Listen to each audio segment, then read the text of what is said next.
3, 2, 1.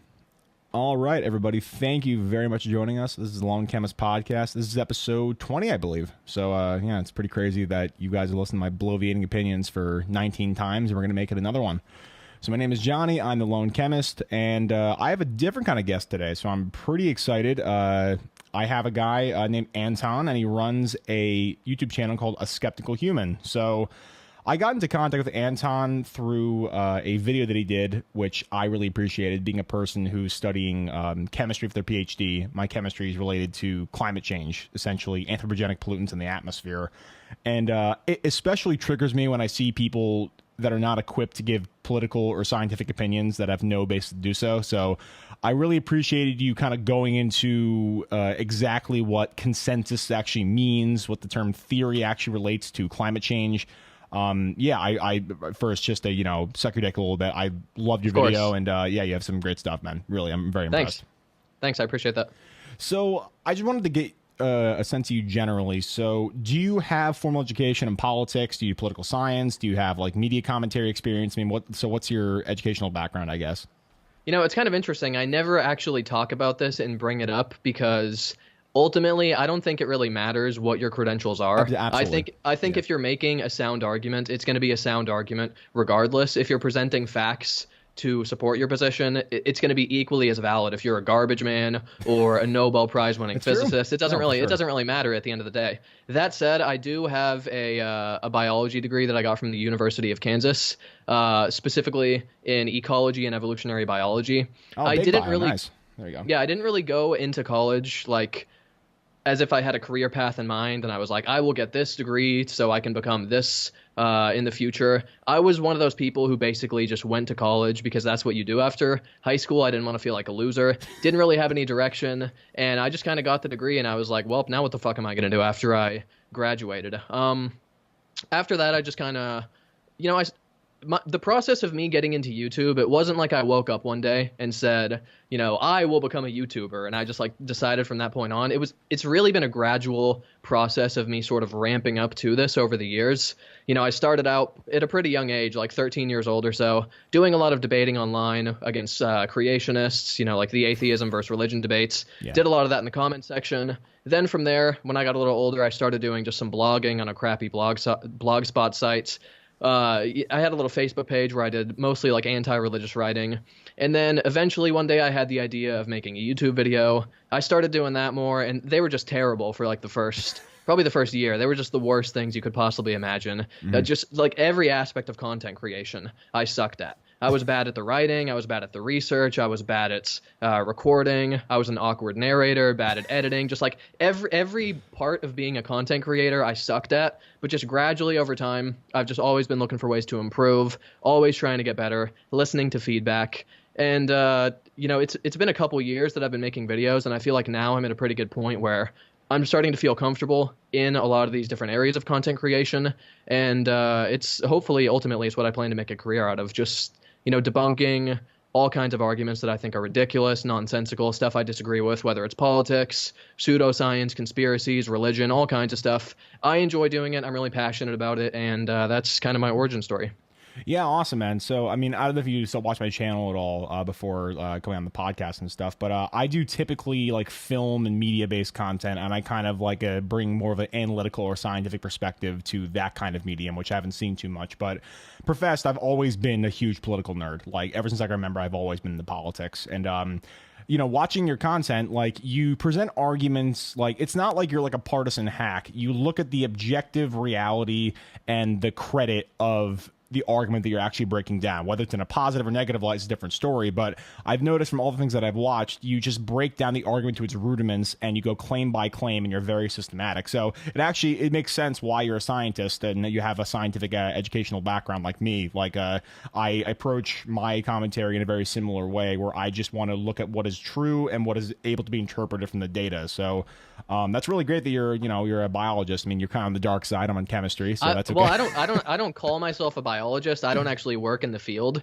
I I have a degree in the field, but I don't describe myself as a scientist. Sure. And Yeah. ultimately, I hope and plan to become a writer and YouTuber, maybe branch out into public speaking and debating and things like that. So I don't apply that label to myself, despite the fact that I do have educational backgrounds in science. Sure, but I don't mean it as a pejorative or like I'm trying to pigeonhole you into something. I mean like you're just sure. like as an educational person, I'm a chemist, and whether or not I choose to actually pursue chemistry, I think is a different story from whether actually I am a chemist like in training. And you're a biologist in training, but you actually practically do something different. But in training, I would say you're a biologist. But yeah, sure. But yeah, it's just jargon. It's just stupid shit. So I guess what really inspired you to kind of move your content from just the writing and the general kind of argumentative, debative stuff into actual a medium of YouTube? Did you see like kind of a vacuum where you could actually put some content out there that hasn't been there before? Did you want to augment certain people that were maybe doing something that you didn't really agree with, and that's kind of that kind of medium? I didn't really think about it in very clear terms like that. It was just kind of like one day I just had the idea to make a YouTube video. I didn't have a plan. I didn't have like, There you go, man. Yeah. I didn't have like an end goal where 5 years from now I want to be here. It was literally just like, fuck it, man. Maybe I'll make a video about this. And I just kind of started doing it and I kept at it. It wasn't really like I recognized a void where I could step in. Now I'm at the point where I do kind of think about it in those terms. I'm going to sound totally self-congratulatory here, but I do feel like my content is kind of unique in the sense that I go really in depth on specific arguments. A lot of what you see on YouTube is people, they'll address specific arguments, but they do it quickly. They'll make a little like 5-10 minute segment where they're just kind of talking off the cuff. They have some good arguments and so forth. But what I really enjoy doing and what I think is missing from a lot of people's YouTube videos is just really carefully dissecting arguments, looking at every little piece of it, doing a lot of research to support your claims, really taking your time to thoroughly debunk the opposing viewpoint instead of just kind of like rapid fire, here's a couple points against it, time to move on to the next thing. So now I do think about it kind of in those terms, and the style of content I make obviously is the way that I prefer to do it, but I do think a lot of that is kind of missing from much of what's on YouTube. Yeah, for sure. And I like what you brought up there about, essentially you're looking for the best form of the opposing argument and trying to argue against that, as opposed to what we see all the time with political discourse where it's just straw man, straw man, straw man, and trying to misinterpret your point blatantly from the other side.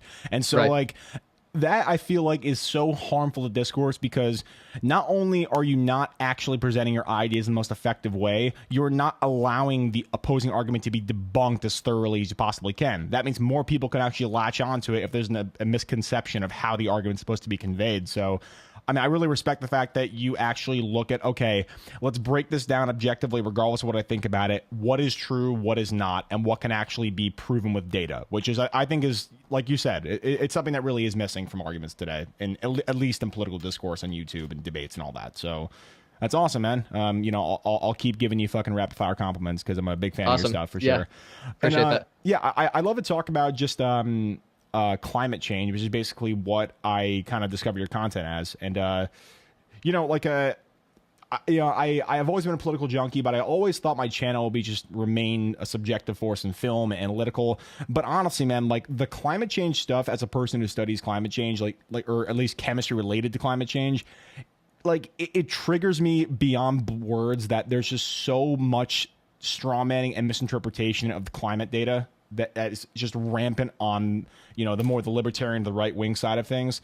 And honestly, man, like I've gotten into debates with people recently where legitimately they just have the most meme worthy arguments, and it's freaking infuriating. It's like, yeah. So like, I guess, obviously we both are proponents to anthropogenic climate change, and the main dial knob, I guess, is the literal term that people use.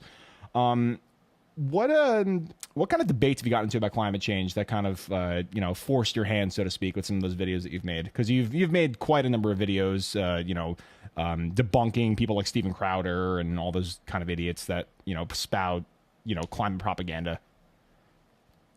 So for me, the process is more just like, I hear a shitty argument, I get pissed off about it, and I'm like, I have to respond to this. Yeah. That's what a lot of my process is like. It's kind of like anger, irritation, and that inspires me to do the research into these questions. Often, most of the time I investigate specific narrow claims, I don't even know like what the answer is going into it. Something that I especially enjoy about my particular style of content creation is it's as much a learning process for me as it is an educational process for the viewer. Because I'm doing all this research, and like the 18-year pause in global warming, for example, I went into that not having a clue about what the answer was, but something about the argument just felt off to me.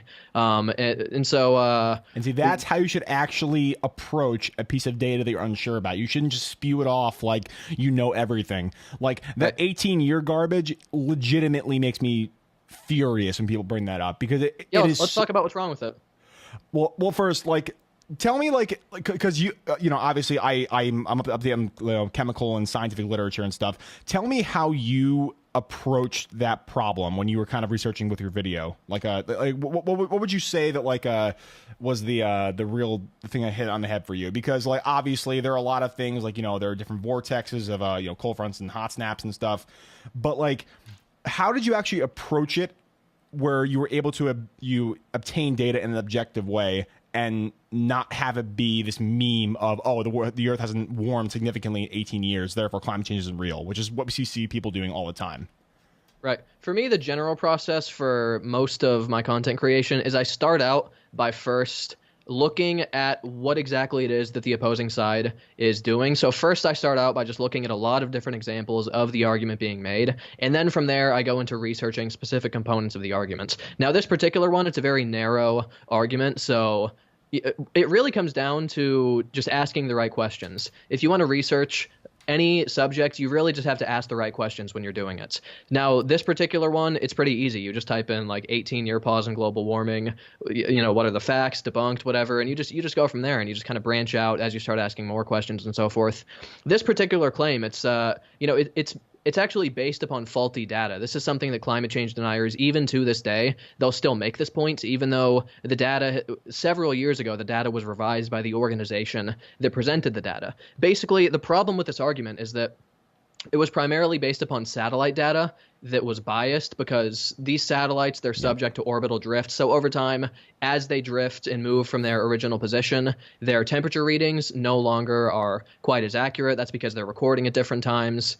I think that's the main reason. Yeah. And basically the organization that put out this temperature data revised the data, and they later came back and said, no, here is actually the correct data when you account for these different forms of bias. And so people are basically citing inaccurate data when they make this point. Also, even if it was accurate, even if we had an 18-year period where there was just like a flat line in temperatures, that doesn't necessarily mean that over the long term global warming isn't happening, because this is a long term trend that we're talking about. Exactly. So to look at short term trends like this and say we can reach a general conclusion about the long term trend, it just doesn't strike me as very reasonable. Yeah, for sure. And that whole meme between you know, weather and climate, I feel like people don't actually understand the significant difference in those two terms, because weather, of course, is subject to a lot of different things. You know, solar radiation, meteorological changes, you know, cold snaps and hot snaps, changes in barometric pressure. Perhaps, you know, the polar vortex that I just saw in Chicago is actually a result of ice breaking off in the northern shelf. Like, there are just so many things that go into weather that you can't really, obviously you can see the effects of climate disparately from weather, but of course climate is the accumulation of all of those weather trends. And the people don't understand is climate essentially is an average. It is an average of all of the weather events that have happened over a long period of time. So obviously a really hot day could be evidence of global warming, but you don't look at that one hot day. You look at the average over a long period of time. And the fact that people are so bent on preaching this narrative of, oh, we had a really cold day today, so therefore climate change is real. Right. It is so, it goes beyond. So in the scientific community, when you call something not even wrong, that is the most offensive thing you can say to a scientist, because it's not like you're just wrong and like your premise is correct, but your interpretation is wrong. You are not even in the realm of possibility to be called wrong. Like, and those people who preach that narrative, oh, we hasn't warmed in 18 years. It was really cold today, so therefore climate change is real, like our president said over a stupid tweet a couple days ago. That shit is just not even wrong. It's not debatable. Like, and the fact that they couch that as being apt to enter political discourse with people who actually contribute to the data is just foolish. And so one argument that really grinds my gears is, so when people talk about the amount of carbon that humans have deliberately, or not deliberately, but like have as a byproduct of industrialization emitted in the atmosphere. Of course, there is more CO2 in the atmosphere because of natural forces. That's called the carbon cycle, of course. And people say that, oh, human beings contribute a very small amount, so therefore natural causes are more devastating than human causes. So therefore climate change is bullshit and it's nothing to do with humans. And people don't understand that there is a maximal carbon balance in the atmosphere that is in tune with one another, with the seas, with the skies, with eruptions from volcanic ash. And this is the analogy I always give. Imagine you have a bucket hanging off of a string and it can handle 55 pounds of weight. You throw in 5 pounds of extra weight and the bucket, snaps off the rope and it falls. And it's like, what the fuck? This is like 10% of what you're actually carrying. Like, how can you not hold this much? But you're putting it over a certain point to which it can actually maximally handle that weight. And the same thing is true with the carbon balance. Of course, what we've put in is kind of small, but when you have gigatons more of what it can actually maximally handle, of course the carbon balance can be out of whack, and all that accumulated carbon dioxide and other anthropogenic pollutants like sulfur and nitrogen, which is what I study, all those things are chilling in the atmosphere because they can't be absorbed by the natural balance of carbon and things. So yeah, that really pisses me off when people misconstrue that data. I don't even know if I would agree with your framing that we're putting a small amount into the atmosphere. Well, in relation to everything, yeah. In relation to Well, sure. Yeah. Okay. But I mean, we're putting out just millions of tons of greenhouse gases into the atmosphere. So I don't know if I would necessarily agree. I mean, I haven't studied the exact numbers in this, but I just know that we're putting out enormous amounts of greenhouse gases into the atmosphere. So when people say things like, how could humans impact the atmosphere when our planet is so big? It's like, dude, we have millions of cars on the road. We have all these factories. We have all this agriculture. So, even though individually, humans are small, collectively as a society with 7 billion of us, we're contributing enormous amounts into the atmosphere. No, and that's what I was actually going to get my point to. Like, trust me, we don't have a disagreement, because I was saying the lifetime of any kind of insulative gas emission over the entire period of the Earth existing versus what humans have contributed. Obviously, there are more sources of carbon that have globally and therefore lifetime wise been accrued in the atmosphere, but the rate at which they've been emitted is astronomically larger than they ever have been before, which is because of humans. So like, even though that what we've contributed is small in relation to the overall carbon of the atmosphere, the rate at which it's being emitted is just... Why is there I don't know what the fuck. I'm trying to go full screen here, and it's like putting heart. I just love your argument that much. I was signaling that to you. No, I'm trying to figure out how to go full screen, and it's like doing some weird shit on me here.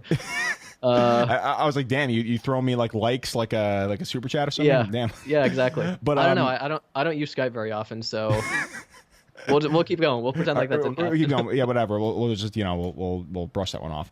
But yeah, even though over the lifetime of all carbon in the atmosphere, what we contributed is I say small. I mean it's lesser than what has been in the atmosphere before, but because of the rate of emission is so much larger. I mean, if you graph man-made carbon, or even just carbon in general, we've stayed roughly at a steady incline until humans had the Industrial Revolution, of course, and then it just skyrockets. And the fact that people try and say the hockey stick graph is a farce, which I agree, there have been some hyperbolic claims about climate change, but the fact that you're able to say that carbon is at a comparable intensity of emission than it was in the past is just foolish. And so it's triggering beyond no end, because people who are not actually equipped to study the data or even contribute to it are having a subjective opinion. And so one thing that I always say to people when I debate climate change is, you can have a subjective opinion of the data, but the prerequisite for that is being an objective scientist. Like, you cannot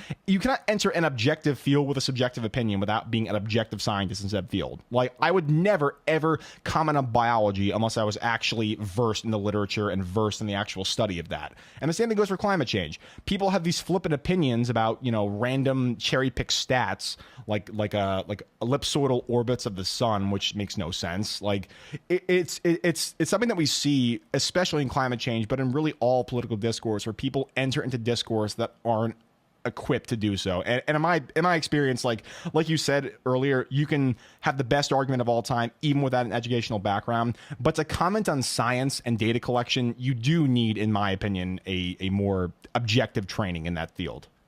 Yeah, I don't think you necessarily need to be an expert, but at least like study the science, Exactly. Read some textbooks on the subject. Just educate yourself before you just regurgitate Republican talking points. Because it's almost a bit baffling to me how it's so sharply divided on partisan lines. You'd think people would just be coming to their own conclusions, but really they just fall into their partisan camps. And it's very strange to me to see that you have right-wingers almost uniformly, that probably the majority of right-wingers, I don't know the exact statistics, but probably the majority are climate change deniers of one sort or another. Yeah. And it's funny when you hear Republicans say things like, oh, climate change has become politicized, when really, if you think about it, this is something that they are responsible for, because they are the ones who, they're a part of this political group that just repeats these same anti-climate change talking points. And a point that I often like to make is that whenever you hear a conservative say the science on climate has become politicized, translate that in your head to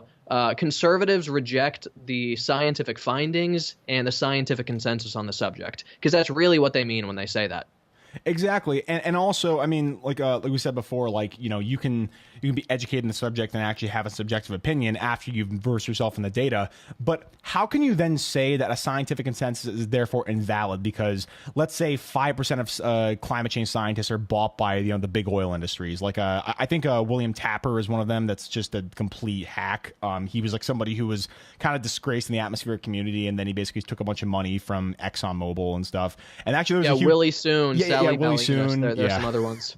Yeah, but like there are people who will literally say, give me $200 an hour and I will generate any fucking study you want it to say and whatever data you want. And see, I think there is a second option that we need to consider, though, is it could be that these people are getting paid to say these things, but another alternative is that the oil industry, they simply identify people that already hold these views and they fund their research. So I don't think it's necessarily the case that they're simply being paid to lie to the public knowingly. It could just be that the oil industry is funding people who they found agree with them. Yeah, for sure. Even like in a tepid way. I mean, if you already have the premise kind of baked into your mind, with more money, I mean, obviously you'll preach that thing, to the cows come home, of course, even if you only agree with it tepidly to begin with. But I'm very glad that we didn't, have to quarrel about scientific data, because that's something that really triggers the ever living fuck out of me when people like talk about climate change. And there was a guy I forget who it was. It was on Facebook at some point, but he was saying that like you can have an objective opinion about things even though you're not versed in the field, like we've already agreed about. And he said, you ever heard of what's the guy who made continued fractions? Srinivasa Radhaman, I think his name was, the guy who like basically theorized continued fractions. He was like a mathematical prodigy, but basically like, I'm not sure. Yeah, but basically like the whole mean he was making was from a simple textbook in third world, I think it was India way back in the day. He was able to extrapolate theorems that have baffled mathematicians for years, but that's symbolic logic. Like that's not like a thing that is based on empirical data. Mathematics is, obviously we found in science that mathematics perfectly demonstrates the nature in which things interact with each other, like physics and engineering and astrophysics and stuff. But that is somewhat a subjective medium, because we've actually imparted symbols onto things and we projected meaning onto those symbols. And so you can't relate a mathematician to something like climate change, because climate change, or just climate science generally, is based on empirical observations of data that have been taken over many, many years. And so people will cite that, where it's like, these people had, had a genius breakthrough in this field. Why can't, laymen actually contribute their opinion to the climate change skeptics and stuff? And yeah, it's just like that's it's a logical fallacy on like 15 different ways. It pisses me off. I was hoping, I kind of wanted to return to a climate change denier argument that you briefly brought up earlier. I think it's worth going into a little more detail, because it's one that I can understand why some people would be prone to believing it. It's the argument that if you have some sort of record-setting cold day, cold weather event, like record cold temperatures, record snowfall, or whatever, people might see that and think, if global warming is occurring, why are we seeing record-setting cold temperatures? This is, sometimes the argument isn't made that eloquently. Sometimes they'll just say things like it's cold outside, therefore global warming is a hoax. Like Jim Inhofe, right? Exactly. With the snowball, yeah. Senator James Inhofe, for those of you who aren't aware, he famously brought a snowball into the Senate, and he gave a speech. He used a picture of a snowman behind him. Like his family made like a big snowman in his town. Seriously, look at his video. It's unbelievable. It's ridiculous. But go on, yeah. You know, it would be one thing if this was some sort of redneck at a sports bar who's like, I scraped some ice off my windshield, and that means global. It would be one thing if this was just like some dumb fuck at a bar or whatever. These are our highest elected officials making these arguments, and it's just the most basic scientific ignorance. A cold day, a cold weather event, that doesn't disprove a long-term trend. That gets back to what we were talking about earlier. It's an average. If you have, especially if it's localized too, like I think it was last New Year's Eve.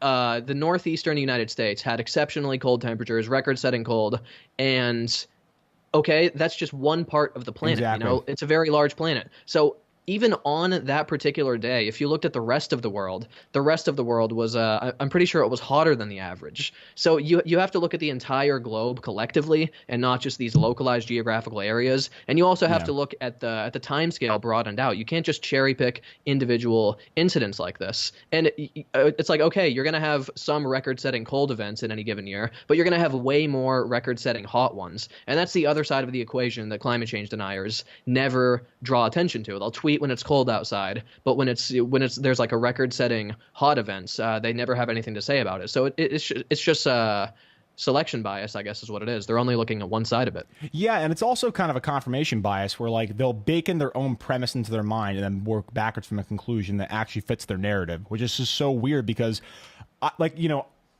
I'm of the impression that people who are rationalists should start tabula rasa. People who like Rousseau and Jefferson and stuff.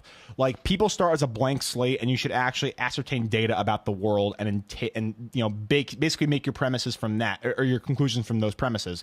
You should never start with a conclusion that you believe and then try and post hoc rationalize what you've already concluded, because like I can't even get into how fuck that is, because like imagine like if you were born saying this certain politician is awesome without actually learning what he said off the record or on the record, and so then you actually look and cherry pick for things that he's done that are good, that support your narrative that he's great, but then you ignore all the other stuff that's terrible. And so that's just a terrible way to look at the world, because you don't really actually arrive at any deeper truth. All you do is just try and confirm your own biases.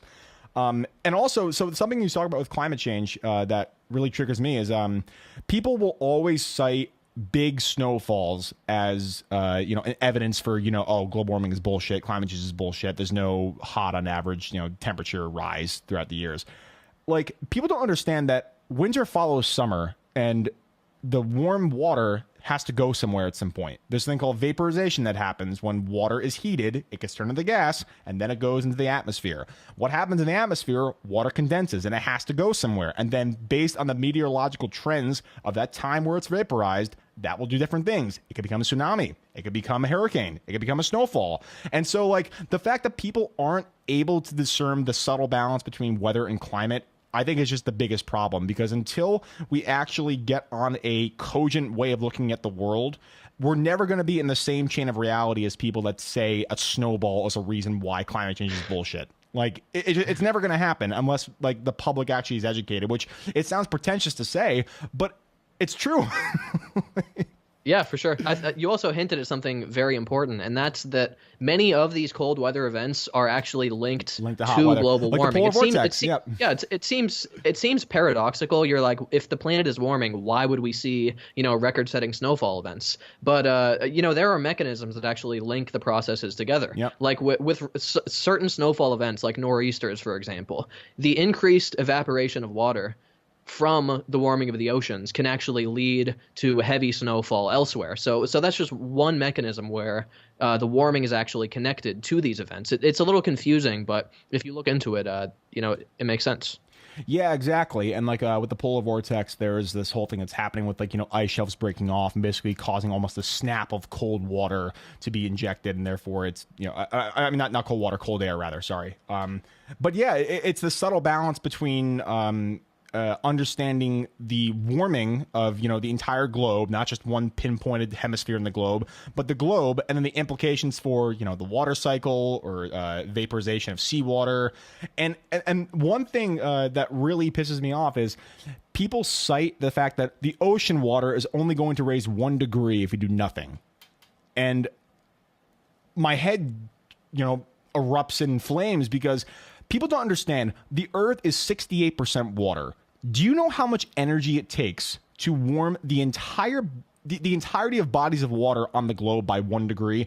That is so much thermal energy. It's actually it's like almost incalculable. It's like like the specific. I don't want to get into chemistry, but like the specific heat capacity of water is such that to warm all of the water on the globe is an absurd amount of energy. And when people say, it's only 1 degree. Sure, yeah, it may be easier to swim in summertime for sure, in the wintertime maybe, but that proves there's just such a logical farce that's happening with the climate change debate. It's really stunning. Well, and it's not just the actual temperature raising itself that we have to worry about in the oceans. It's also the absorption of carbon dioxide. Exactly, acidification. Because what happens is, when more CO2 enters the oceans, it reacts with certain carbonic chemicals. Acid. I can't remember the exact reaction, but it forms carbonic acid, which ultimately makes the pH of the oceans more acidic. This causes coral bleaching. This has all kinds of devastating impacts on coral reefs and other oceanic environments. Like, these are really rich hotspots of diversity. And if you kill the corals, then that's just the bedrock of the ecosystem that dies out. And this isn't something that just happens like in, one little patch of coral reef here and there. This is something that's happening increasingly in more places around the globe. And the predictions for coral bleaching, these are extremely dire. I can't remember the exact statistics, but if you look at maps of like coral bleaching predictions, models, and so forth, you see that by the 2050s, we have something like 70-80% of all coral reefs across the planet having level 2 bleaching events, which is where there's significant mortality of corals. So this has all kinds of, it's not like just the corals are affected, but the entire ecosystem suffers as a result of this. 2050s, that's like 30 years from now. This is something we don't have a lot of time to deal with. And people treat it as if it's like, oh, whatever, a couple hundred years from now, there might be some issues. No, this is happening now. And many people just don't understand the urgency of this problem.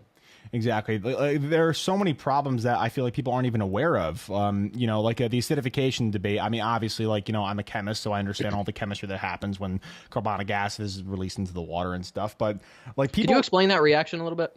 So essentially, what happens is carbonic acid is created, which is H2CO3, and then basically when the conjugate base of that, which is carbonate, reacts with that, there's a propagation of more and more acidic or protic hydrogens that are in the water. And so as you increase more and more carbonic acid, you're releasing more and more acidic species into the water, which lowers the overall pH of the entire system. And then that manifests in things like we're going to see dead fish, we're going to see coral bleaching, we're going to see sea organisms that are completely eradicated. And so people don't even approach this thing from the actual practical implications of those reactions, or just the practical implications of what happens when things get hotter or colder. And man, I mean, we can bloviate all we want, but this is a huge problem that I don't think many people actually even are equipped to understand, which is just a lot of people. I think a lot of people do oversimplify when they talk about this. They view it really narrowly in terms of like the oceans getting warmer, sea level is raising. Obviously, there's a lot more to it. And just one more negative impact I think worth mentioning while we're on the subject is not only are coral reefs affected, but also organisms that build shells and they use I think it's carbonate from the ocean to build their shells. I might be wrong about the specific molecule, but basically organisms in the ocean that create shells, when the ocean becomes more acidic, their shells are a lot weaker. They have like holes in them. They're not nearly as strong and firm and protective. So this is just another area where the biological health of the ocean gets negatively impacted when you increase the CO2 levels. Obviously, it's connected to the temperatures, but it's a separate thing that it's definitely worth talking about because, like I said, it's very urgent. Yeah, no, for sure. Yeah, it's very refreshing to actually have political discourse with somebody that actually understands, science and climate change data and stuff. So that's it's a refreshing change of pace for me, because I get in some pretty viscerally charged debates with people that aren't really actually like not even like they're not even equipped. They're not really interested in even engaging in the data. All they want to do is just confirm their own bias, and that's that. At the end of the day, you're never gonna convince people like that. So yeah, I also think just generally, I feel like this kind of anti-intellectualism that's kind of been, shown. It's always been apparent in society, but especially recently with the whole climate change debate, there's such a blissful amount of ignorance in people, where at the end of the day, they're not even really trying to understand what you actually mean by a scientific consensus or a theory. Like a scientific consensus, people couch it as a political word. They're saying, oh, it's a consensus. That means that, like, they met in a back room and they agreed that this is the premise. No, right. A scientific consensus means that essentially, for laymen watching, if you do an experiment 200 times and then 199 times of that you get the exact same result, that means roughly you have a 99.2% chance of that thing being constant in a system, right? And then theory, people use the term theory as kind of a pejorative in a way, where it's like, oh, right, it's just a theory. It's the people theorizing. No, a theory is a very well-tested hypothesis, and that's an emphasis on well-tested, because well-tested means that throughout many, many, many specific political avenues and scientific avenues, you have approached the problem from any way you see fit, and then you arrive at the same conclusion. That's what a theory is, and especially when it's to climate change. So many different scientists, not just climatologists, are actually exhibiting the things that we see as dangers because of climate change and this ocean acidification and over temperature rise, like for example, like radiative scientists, people just do spectroscopy, marine biologists, ecologists. All of these people are promulgating the exact same narrative that climate change is dire, it's real, and it's largely man-made, and we have to stop it. Now, and it's just very strange to me that we can arrive at the exact same conclusion over multiple fields of study and multiple avenues of investigation, and people still call it the fact that the people who study the data are politicized. It's just it's a really strange hypocrisy that I think needs to be stopped. This anti-intellectualism needs to be stopped immediately. Otherwise, we're going to see a lot of terrible impacts, not just in climate change, but in overall just political discourse, really. What's interesting is you don't really hear that kind of argument made in other areas. People accuse climate scientists of fudging the data. It's a conspiracy to give the government more power, to get them lucrative research grants, because, trust me, scientists are just notoriously wealthy. Dude, like, I'm a PhD student and we get a stipend. I guarantee you they're not really funding my big money. I promise. Yeah. It's like, dude, funded by small money. Dude, like, scientific grants are not these lucrative things. Like, and right, most of the money that you get goes to materials for your research. You're not pocketing like $100,000 or anything. Like flying on private jets and stuff, laughing all the way to the bank. Dude, I think the average fucking stipend for a PhD student, and really just like a field scientist, is like $28,000. Like, that's right. That's like barely a living wage. Like, if you actually look at the data, they frame it as if that's like enough to corrupt them. It's like 28,000. Yeah, dude, and it's so shitty because, like, obviously, I'm not a fucking conspiracy theorist. I'm not trying to fudge the data and push a political narrative. That's exactly what you would say if you were. So who knows? Okay, but dude, You can't meme me like that, because that's an actual argument that's been used against me, where it's like, oh, of course you'd say that. I'm like, I got it.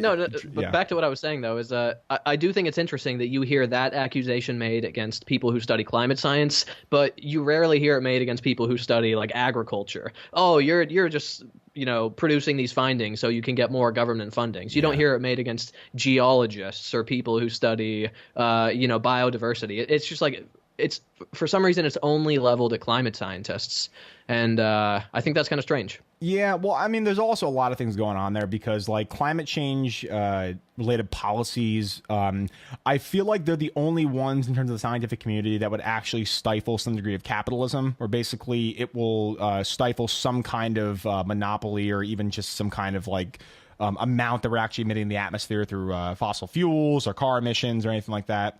So I think that's also one aspect of it. But also, I mean, it's something that is so easily disprovable in people's minds. Like, oh, it's, it's climate change, but I don't feel the climate changing. It's not that hot today. It's not that cold today. It's too hot today.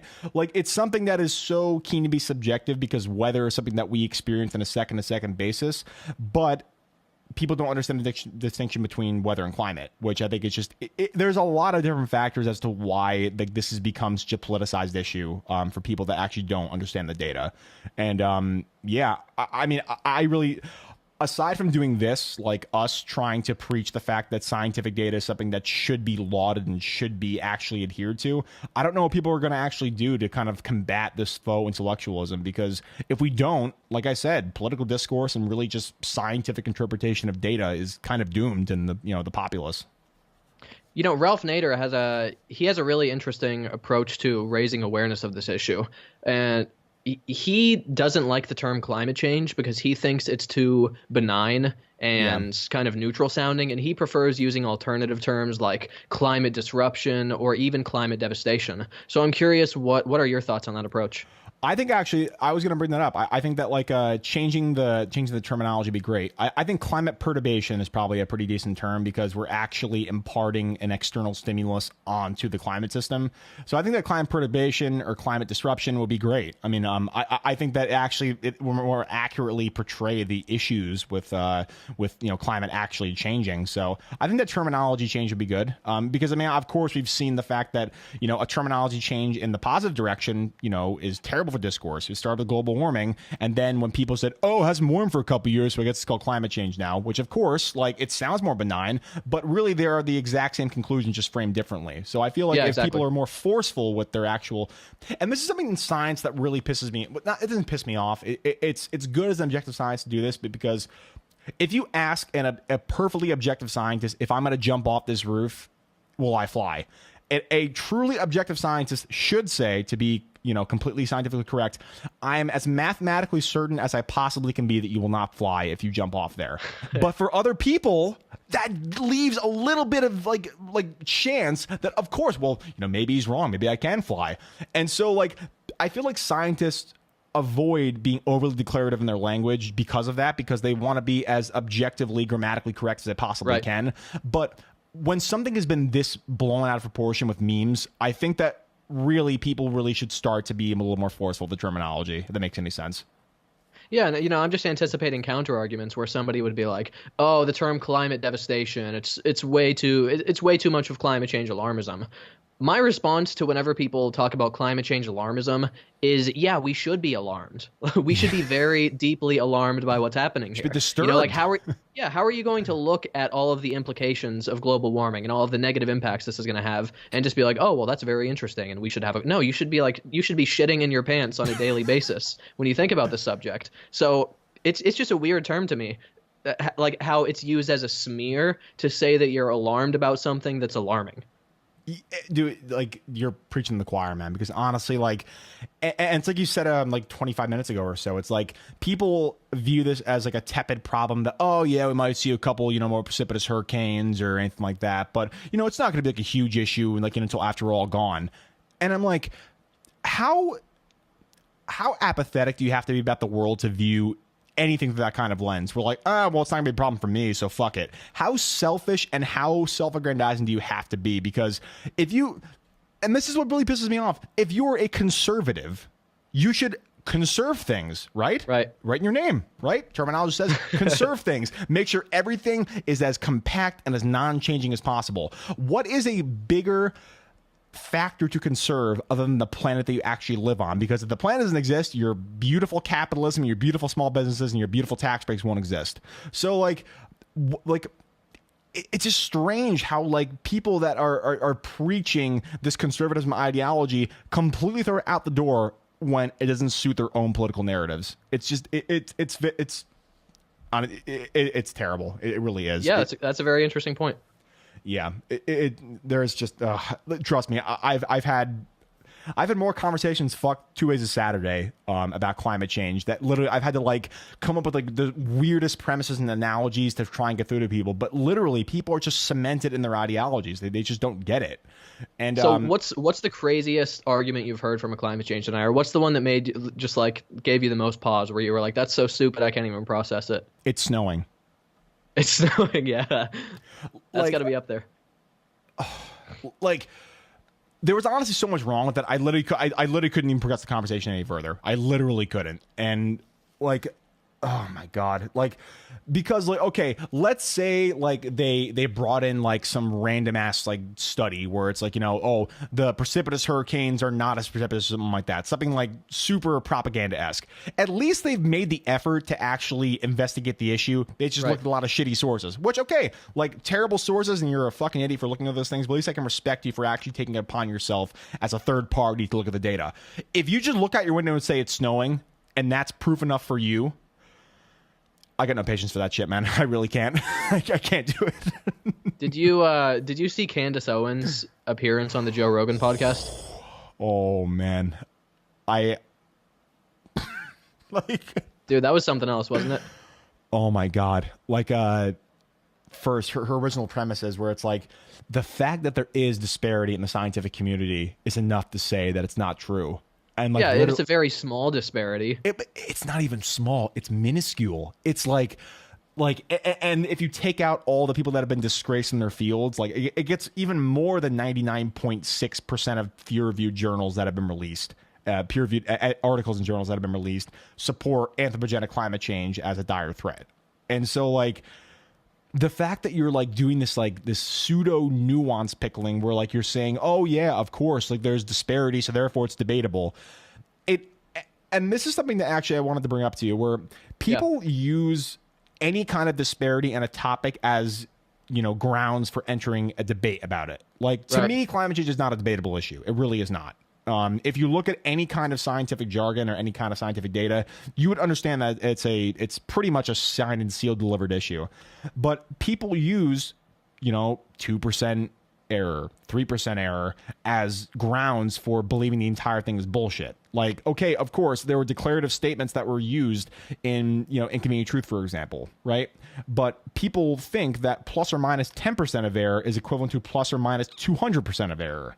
And so, yeah, man, this whole like presentation of the debate as a 50-50 topic is so, it's such a farce, because if CNN actually wanted to portray climate change debate in an objective way, they would have 25 climate change scientists that are saying this is real and this is dire threat, and they'd have one person to defend off all those people, because that is what the actual balance of the scientific data does. And to you know, have this kind of neutrality bias where you're presenting the issue as a 50-50 thing is actually harmful for political discourse. It's not an objective analysis anymore. It's just you're trying to ride the line as much as you can and not present one side favorably or not.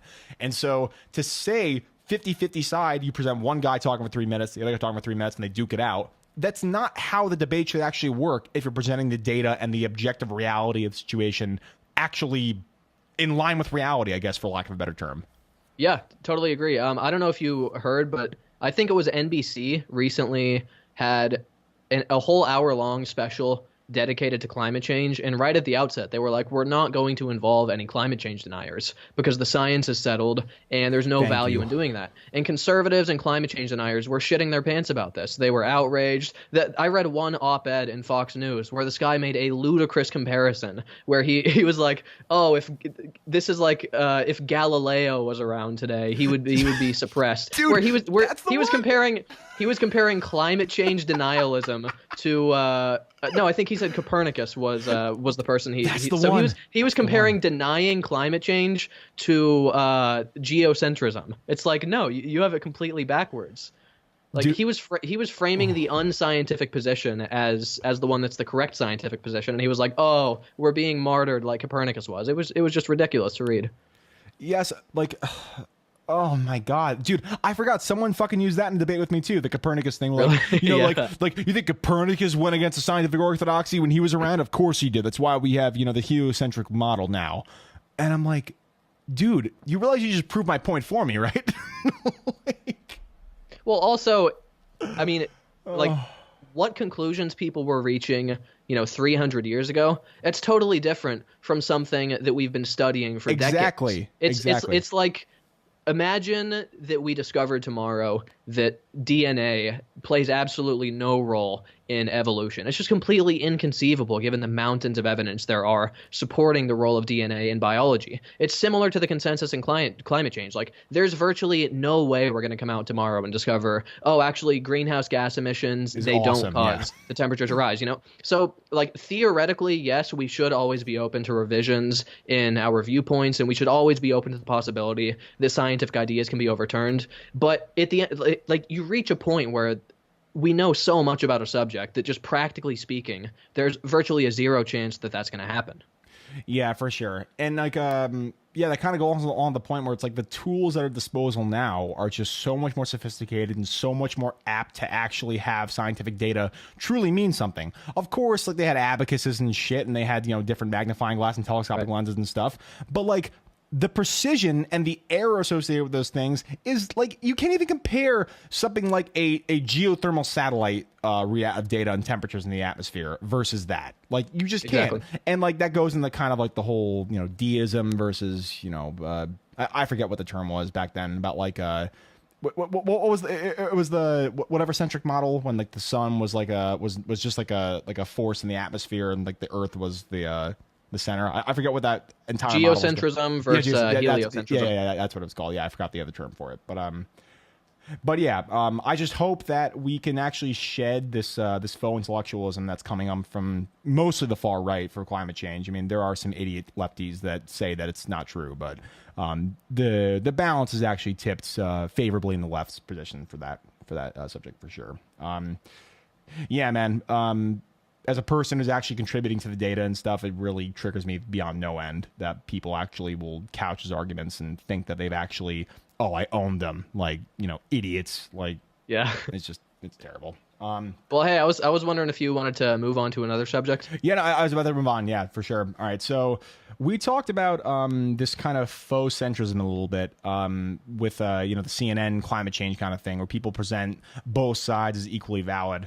It's interesting to me because this faux centrism and kind of pseudo-intellectualism, it's seen as like a very rational and level-headed response to people that actually don't engage in political discourse. And so I think a perfect example of that is Dave Rubin. So Dave Rubin, as everyone who probably, I have a decent amount of political fans that are in the audience because I, was in some political circles on YouTube before I started my channel. But basically, he's a guy who was in the Young Turks, and essentially he's become just kind of it's not even like a spokesperson. He's almost like a mouthpiece. And like, he never really has any like original ideas for himself, but basically he invites people on his show that say things that are wildly deceptive or at the very best, very, strange, and will just never challenge him in anything. And so because he's framing it as he's not doing this to play point counterpoint. He's doing it like he's just the guy who's asking questions. And right. So he likes to liken himself to Larry King. Dude, oh man, we'll get into that in a second. Yeah. But dude, like he has this opinion of himself where like, he believes that he is the one who's arriving at the greater truth because he's allowing people who have very, very strange opinions and stupid ideas about things just to come on to his show and just say whatever they want without really challenging them about anything. And that, like, it's just a strange way of framing because he actually doesn't really arrive at any conclusions. All he's doing is saying, hey, I'm just a guy asking questions. And then because of that, he's able to skirt any kind of criticism saying that, you just don't like other people's opinions. Or no, like, you can have your own opinions and stuff, but if you're an actual objective person, you should actually challenge people when they say things that are, deceptive or wrong or stupid. And he's somebody that just kind of masquerades himself as this faux centrist. Like, he's a classical liberal, but he's, very much in favor of gay marriage. He's married to a guy. He says he's for universal health care, but then he's not in support of government subsidies, but he also he's supportive of Obamacare. He has just like wildly contradictory positions, but because he's just framing it as the guy asking questions, he just kind of skirts all that criticism. So what do you think of Dave Rubin now that I've kind of talked about him like that? Man, I have a lot to say about this guy. I've already made several videos critiquing his arguments and his style and so forth. I could talk all night about this guy. I would just say one thing in response to what you just talked about. I don't think it's a huge problem for somebody to have a style where they want to just have a guest on and just have the guest present their views. If you want that to be the style of your program, okay, maybe it's not the way I would conduct myself in your position.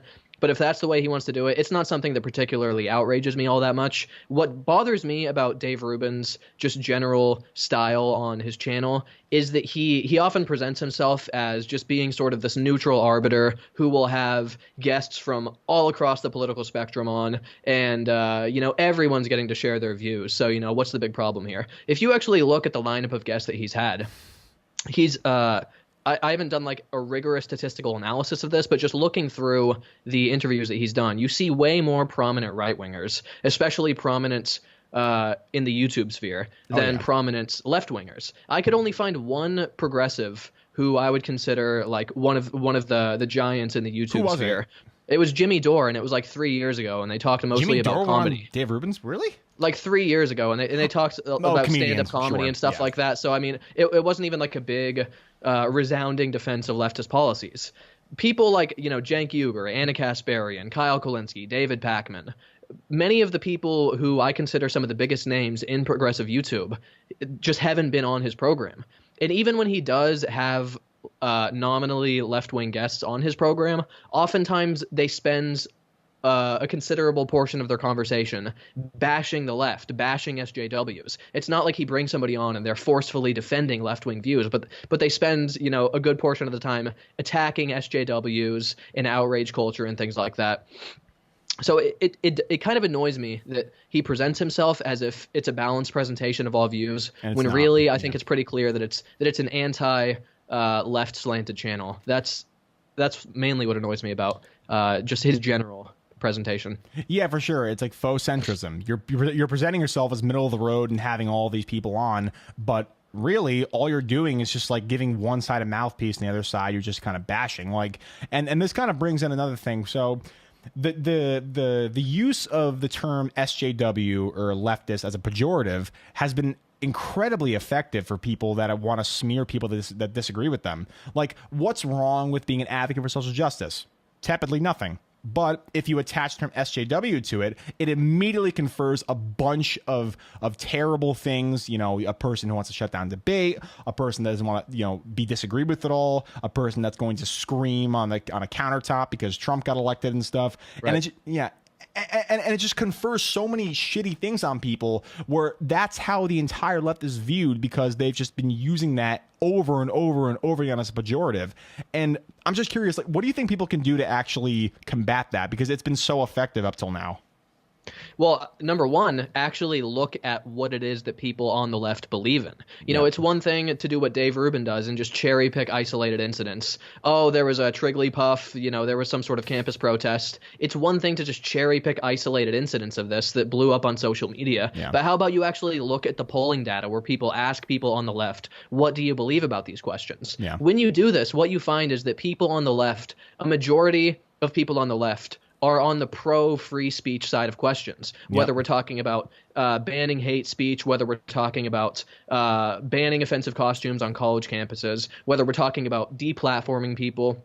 If you actually conduct polling data of both adults and college students on the left, you find that a majority of them are on the pro-free speech side of these questions, which is something you never hear from the Ben Shapiros and Dave Rubins of the world. Because I don't know if they don't know how to ascertain what it is that people believe by looking at polling data, or if they just don't care enough to actually look at what the data says. But that's what you actually learn when you look at the polling data. And another interesting thing about the data is that on the questions where a majority of people on the left are on the opposed to free speech side, a majority of Republicans are also on that side of the question. So it's not at all this right versus left divide where it's, the conservatives are these stalwart defenders of freedom of expression, and you have these left-wingers who want to ban freedom of expression altogether. It's not at all the caricature that people like Dave Rubin presented as. And that's what they would learn if they actually looked at the polling data. I've never once heard Dave Rubin or Ben Shapiro cite pulling information to substantiate their views on how the left is opposed to free speech or whatever it is, they always just cherry pick these isolated incidents that just catch fire on social media. And that's not how you learn about the world, because a conversation where some college student is having a reasonable discussion about single payer healthcare, it's not going to blow up on social media like Trigglypuff making a fool out of herself. So yeah. That's the main way that you can combat it, is by actually researching it in a rigorous way and not just talking out of your ass. Yeah, exactly. And I think the problem with that is, like, people love to be agreed with. So it's like we talked about before. If people have a premise, they will use whatever kind of tools they have at their disposal to actually just confirm their own bias instead of actually looking at what is objectively true. And the perfect example of that is, the people that you mentioned, basically, like, they don't look at statistical data or polling data to actually substantiate their claims. They say that, basically data is the plural of anecdote, essentially, is what they're arriving at. And that is just no, like a couple YouTube videos of some blue-haired people on Tumblr that are screaming about safe spaces and stuff, that does not confer an ideology onto everybody that disagrees with you that is more on the left side of the spectrum. And like the fact that they're using that as an actual way of describing discourse in America, it just proves how fucking disingenuous some of those people are. And of course there's a faction on the left that is troublesome, where like identity politics is really the only thing they want to talk about, and like people that want to, that comedian that smear Bernie Sanders and stuff, like, I'm just tired of old white men, like, go away. Right. Like shit like that. Of course it's a problem. But the majority of people on the left, I would, like you said, I would venture to say that people actually are more of a laissez-faire in terms of free speech. I feel that people actually are more live and let live than people like Rubin or Shapiro actually give them the credit for. But because they're so sold on like selling this idea that people on the left are completely rooted by emotion and feelings, it doesn't really serve them well or even incentivize them to actually look at the data themselves and look at what's actually objectively true about it. So I totally agree with you, where research is the only thing that's really going to solve that, but you have to actually not just be afraid of being proven wrong, but you actually have to impart it on yourself and take the effort to actually understand the other person's opinion, as opposed to arguing straw men, which I think is hard for people these days, for sure. Yeah, and just be willing to accept that you were wrong about a question. Exactly. And revise your opinion accordingly. I would also add one thing about the general presentation that the Dave Rubins of the world offer to us. And just think about what it is that they're doing. They're taking the most extreme and irrational minority within the left, and they're treating the left as a whole as if those people – sorry, just hit my mic here. It's fine. They're treating it as if that extreme, absurd minority are the best representatives of the left wing generally, which is just a fundamentally absurd approach to – it's a fundamentally absurd method of talking about the question. Yeah, for sure. And like honestly, I really wish that people on the left, or people that, agree with you and I on more of these issues than the right wing, like, I really wish that they were as loud and as boisterous as the people who like scream about safe spaces and identity and politics and trigger warnings and stuff. But of course, like I would venture to guess that people who believe the things that you and I believe are more rational, more level-headed than that. But because people are so quick to judge and to confer opinions on the people on the right side of the spectrum too, like people that scream about safe spaces will automatically assume that anybody who disagrees with them is a bigot and a racist. But the fact that the right wing is painting everybody on the left as someone who's ready to call out someone for being a fascist and a Nazi without ever looking at what they actually have to say is just, it's so damaging for political discourse, because it fuels their narrative of like feels versus reals, like for the left side of the spectrum, where it's like, oh, they have the feels, we have all the reals. And if you look at some of the spectral issues, like the left versus right, a lot of the issues in the right are based around rhetoric and how people feel about things, like everything with immigration, a lot of things with taxes too. Like let's go into this for a little bit. I think that rhetorically, the more conservative libertarian side of things has such an advantage over people on the left, where rhetorically their ideas are more resonant with people, as opposed to people that have to defend left-wing ideas. Like, for example, taxes, like marginal tax rates. The left side of the spectrum has an in-depth discussion on what the term marginal tax means, and like looking at data from the golden age of economic expansion and all these things that actually go into a very nuanced opinion. On the right side of the spectrum, it's your money. Keep it.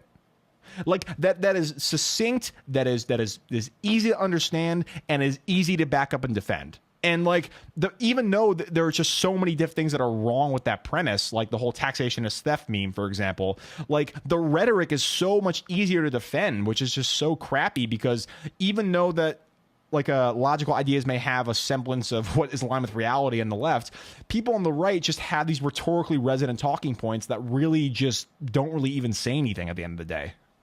Yeah, this is something David Pakman actually talks a lot about, how the right wing is definitely winning the messaging war because they can package their ideas in these very succinct little catchphrases, almost like the sort of thing you would read off a bumper sticker. Abortion is murder. When did he talk about it actually? Because I was thinking this for a while, and I actually haven't seen him talk about it. Do you know when he was discussing it? Yeah, I can't point you to the title of a specific video, okay. But it's just generally a point he often makes on his channel. But, yeah, go on. Sorry, go on. No, sure. But so like an example of that is they'll say something like abortion is murder. The counter to that isn't, well, abortion is not murder. The counter is, well, it's complicated. Sometimes if the mother's health is threatened, then maybe it's reasonable that she could have an abortion, or maybe if she's not in a condition to raise a child, there are other considerations. The response to that little 3-word catchphrase is something that's complicated, and it requires you to go in detail and really hash it out. And that's how it is on a lot of questions. Like another one, for example, the one that you gave, it's like it's your money versus, well, yes, it's your money, but we can use this money to benefit the people at large, and the more you earn, maybe you should pay progressively more. It's simple messaging versus complex truths, and it's maybe the solution to that is just for people on the left to get better at briefly packaging their ideas together, but it definitely makes the right-wing position more attractive to low-information voters, I think, where they can just throw these little slogans at them, and it's like, that's all I need to debate the conversation is just a really simple understanding of what the latest catchphrase is. Yeah, and that kind of goes along with a lot of the rhetoric that is used almost like a slanderous way. Like, for example, everyone called Obama a communist and Obama a socialist when literally his policies are more right-wing than a lot of Democratic presidents. So it's like the fact that people are so quick to smear that just kind of proves that messaging is really the key. So I think that, that's a really good point that you brought up, where I feel like packaging the point in something that could fit on a hat or a bumper sticker is something that really people on the left should really do.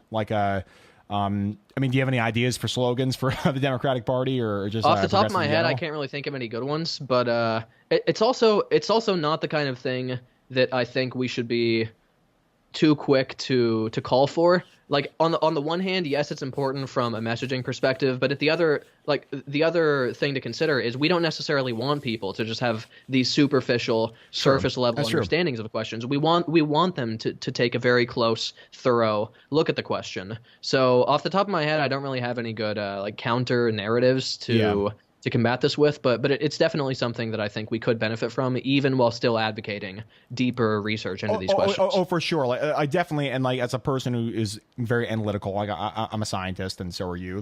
I definitely value objective and complicated truths over just sounding off like some kind of mouthpiece for whatever political ideology. But it just sucks because a lot of people aren't like you and me, and they don't want to actually look at the issues, and so how do we break through to that? Do we just have to, hope that people actually get engaged at a certain point? Do we have to, we have to convince people that politics really is a dominant force in their lives and they should really understand these issues on an issue-to-issue basis? It's a strange problem. I mean, obviously, we're not marketing people, so we're not going to come up with the solution here. But it's strange to think about because so much of political discourse is not really based on even the policies.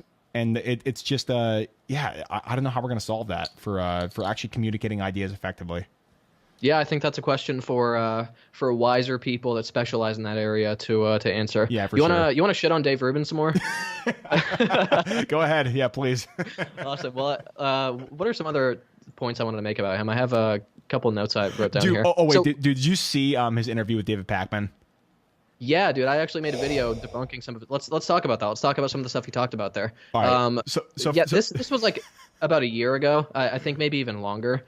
But I think it was July 2017. I want to say when he was on there. Was it? Yeah. It was July or June, something like that. Yeah. Okay.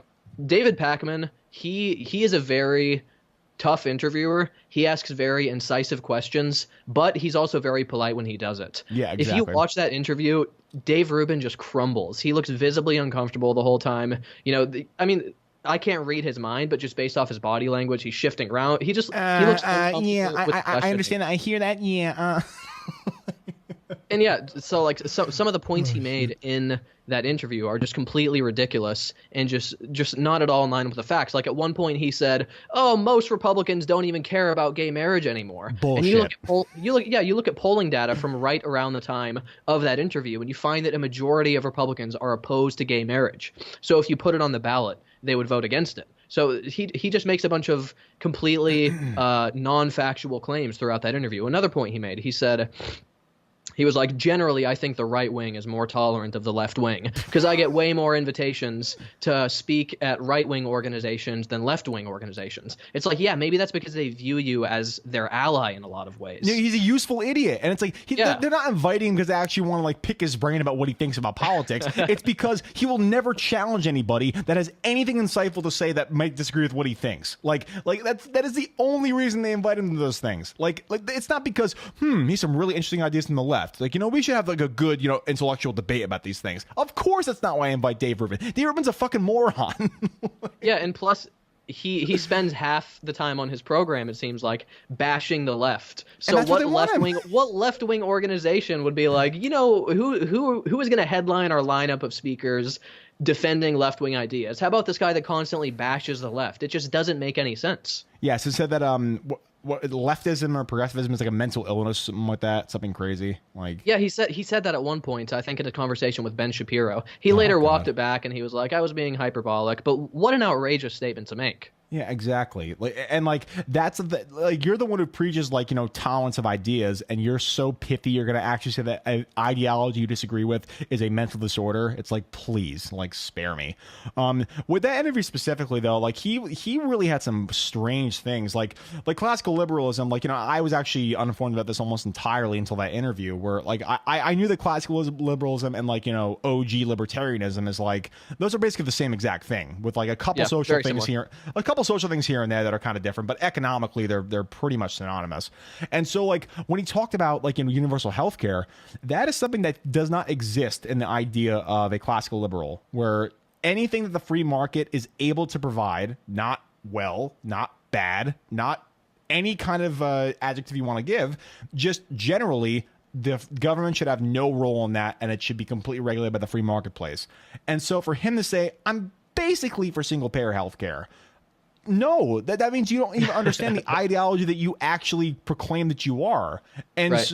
And honestly, that just kind of goes to the point where he's just a vapid guy. I don't think he really truly believes anything. I think that he's a person who found a market for people that they want to say, oh, I agree with a left person, so I'm not, a right-wing ideologue or whatever. I agree with people on the left.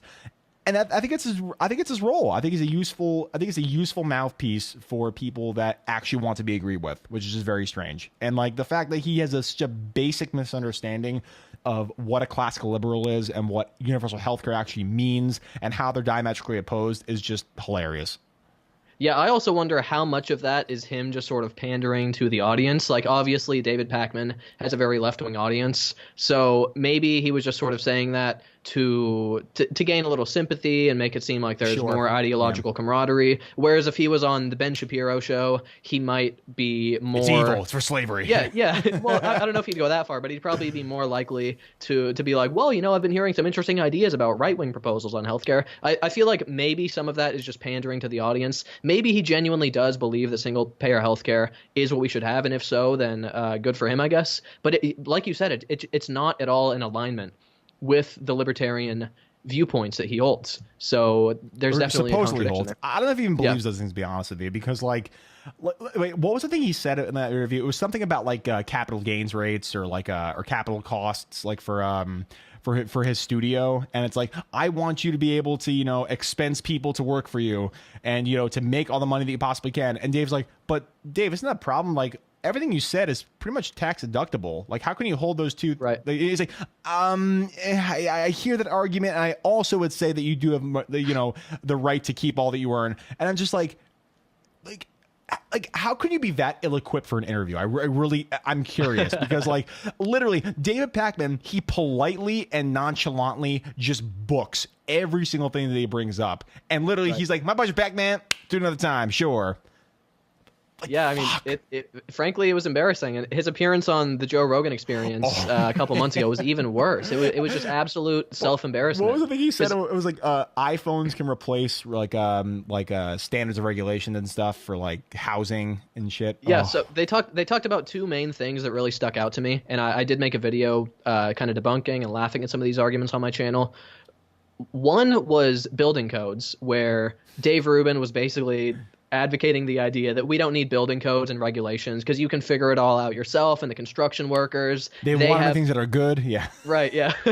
They have the incentive to produce good building materials, so that means they'll get more business and so forth. And we can just depend upon Yelp reviews to ascertain whether a construction company is reliable. And Joe Rogan just gave some serious pushback where he was like, no, dude, I've been in the construction industry for years, and so was my father, and you're just completely wrong about this. And he just crumbles against the most basic pushback. And then he walks back where he's like, well, I'm not calling for all regulation, but I think you can make a very sound argument. Okay, the sound argument you made, supposedly sound, was just literally taken in front of you, broken its back, and drank the spinal fluid. That's basically what happened. And then the fact that you're still like, I genuinely believe that there are better ways to do it than the government. And Joe Rogan actually, credit to him, he's somebody who's a good friend of Dave Rubin's for a while, and I don't think they've actually had a relationship since that interview. But like, basically, like, he completely dissected everything that he said, and then he's still, I'm not calling for that, but I genuinely believe that that's probably the answer. How can you do that? Like how can you be something else he was doing? He was like hiding behind other people to make the point. I don't know if you remember, but the way he framed it, he was like, well, I've been hearing a lot of interesting people on the right wing who have presented these ideas. And he was like, I'm not actually calling for this. I just think it's an intellectually interesting exercise to talk about. It's like, dude, it really sounded like you were calling for it about 5 minutes ago. Yeah. And what it really seems to me like he just got his ass handed to him in the exchange, and that forced him to walk back his position and make it seem like, okay, maybe I'm not actually calling for this. That's what it seemed like was happening to me. Yeah, like in what was the thing you said where it's like poisoning of rivers, like because we have like iPhones and Snapchat and Instagram and Periscope, like people can live stream those things, and therefore they can be taken to the authorities and stuff. And legitimately, okay, even if we grant that premise is somewhat effective, how many rivers have to be poisoned and how many environments have to be destroyed before those things self-regulate? Exactly. Like for example, like let's say the FDA, they got rid of all the meat packaging requirements and like the hygienic standards for food, and let's say like a chicken restaurant starts serving fried bats, like Anchorman, for example. That's a plot point in the second Anchorman. That's very funny. But like, how many restaurants have to serve fried bats before people complain on Yelp and then basically the restaurant goes out of business? Where it's like, why can't we have compliance standards all the way through? And of course, we don't want to stifle growth and economic growth and stuff. But the fact that we even have to debate about whether or not we have a standard of care for people in terms of regulation of the marketplace is foolish to me, because those things will not self-regulate because there is no consideration of environmental conservation on someone's balance sheet. Like there's no incentive for that unless you actually have an incentive from the government. And yeah, man, it's like there's just so much wrong with that whole like non-aggression principle where I don't think it's really a debatable topic. And the fact that people try to couch it as one is just kind of sad. I think it's really worth just like jumping in the clown car with Dave Rubin and really thinking about what it would be like if we depended upon Yelp reviews and Twitter posts to determine that a company is polluting a river. Like, number one, the assumption built into this is that you're going to have this pipe that's protruding like 5 feet above the water, dumping cartoonishly bright green chemicals visible from the water line where people are walking, where there's a bright yellow sign that says like danger, toxic chemicals that will cause cancer. Yeah. And then as soon as it hits the water, like dead fish pop up and like the whole thing turns like blue and shit. Like, what the fuck, man? And in reality, what's going to happen is the pipe is going to be underwater. It's not going to be visible to the public. So who is going to take it upon themselves if we don't have government regulators to canoe over there and paddle over there on their day off work to test the water, test the chemicals, figure out what the source of this is, to determine how harmful it is? It's just completely unrealistic, and it's dependent upon your social media post basically going viral enough to convince this company that if they don't change their ways, then it's going to be economically detrimental to them. There are just so many unrealistic assumptions built into this worldview. It's a fantasy. That's what it is. Yeah, exactly. And like, it's just, it's like you said, he views like that whole thing. I think it's like the premise of The Simpsons, I want to say, where it's like in the movie, like they poison the lake, and then like as soon as like a drop hits the water, a skull and crossbones like flies up and stuff. Right. I feel like he views like government sanctioned like pollution, stuff like that. I feel like he views it like that, where it's like almost like a cartoon, and Right. like those things aren't going to happen. Like the thing with the food I brought up, for example, like just because you have like, FDA non-compliant meat doesn't mean it's not going to taste good in the moment. But when you get E. coli a couple weeks later, then of course you're going to realize that, oh shit, what I ate has an actual detriment to my health. So how many people have to experience, poisonous water? How many people have to eat things that make them very, very sick? How many products that don't have any kind of regulation have to abuse the consumer in a negative way? And yeah, like those just aren't tenable positions. And like you said, it's built on just so many things being baked into the premise. Like, okay, as soon as they start polluting, people are going to like sit there with a periscope open and like, stream it and stuff. Yeah, man. Fuck. Like, there's another thing he said that was really stupid about, I think it was, I want to say it was like the baker with the gay marriage thing. I think he's something really stupid about that as well. Like, he was talking about how, if you don't like, the baker or whatever, move to another town or something like that. But like the complete disregard of like protected classes under the Civil Rights Act and stuff. Like as a gay person, how could he like just make that in good faith? Or of course it's not in good faith, but like how could he guilt-free spew that and like not feel like the biggest piece of shit of all time by saying that stuff? You know what I think was one of the most humiliating things I've ever seen is when he had Ben Shapiro on the Rubin Report, and he just flat out asked him to his face. He was like, Ben Shapiro, you're a fundamentalist religious person or whatever. You're an Orthodox Jew. You might be opposed to homosexuality, but he asked Ben Shapiro. He was like, if I had an anniversary with my gay husband, you would come to it, right? Oh, and my God, Ben Shapiro, to his face, he was like, I would actually have to think about that. And this is somebody he considers a friend, an ally, and he's like, your very nature sickens me, and I think it's immoral and wrong. What kind of a self-respecting person can be talked to like that and can call a person like that a friend when he views you as fundamentally flawed and vile like that? Yeah, exactly. And it's like, I think he said, like, I don't care if you find me sinful. Like, religious people, when they find somebody sinful, that means that they are so repugnant that they don't even deserve the grace of God. And for them, that's like the biggest insult of all time. And so it's like, fuck, like, how can you like look at that guy in the face and not think he's a piece of shit? Like, unless he secretly does, and he's like, yeah, fuck this guy, but like the coke money is really just coming in and doesn't really give a fuck about any of that. But it's possible. Yeah, I think it's more. I think it's probable too. Like, oh man. I wanted to make one more point about Dave Rubin. At least one more point. Bring the hammer down. Do it. This it's just kind of a silly point, but I think it's funny that he really seems to like to label himself with these really intense sounding terms like, I'm a part of the new center, part of the intellectual dark web. Like, yeah, like he seems to really enjoy applying to himself these terms that make it seem like he's part of this daring vanguard that's, challenging conventional wisdom and just like really doing something brave and uniquely deserving of praise. When I don't really see him doing anything that spectacular. He's basically just having conversations with people, and he frames it. He's like, I just want to talk about ideas, bro. It's like, yeah, Dave, that's what people do when they have conversations. They talk about ideas. I don't really see him doing anything all that unique. And I think it's funny to imagine other people doing something similar. Like, you and I, we accept the climate change consensus. We're passionate about the subject. Imagine if we came up with some sort of ridiculous terminology where we're like, we are the brotherhood of reason, or like, we are the legion of rationality. It's just ridiculous on its face to imagine. Yeah, he calls himself, like a member of the intellectual dark web.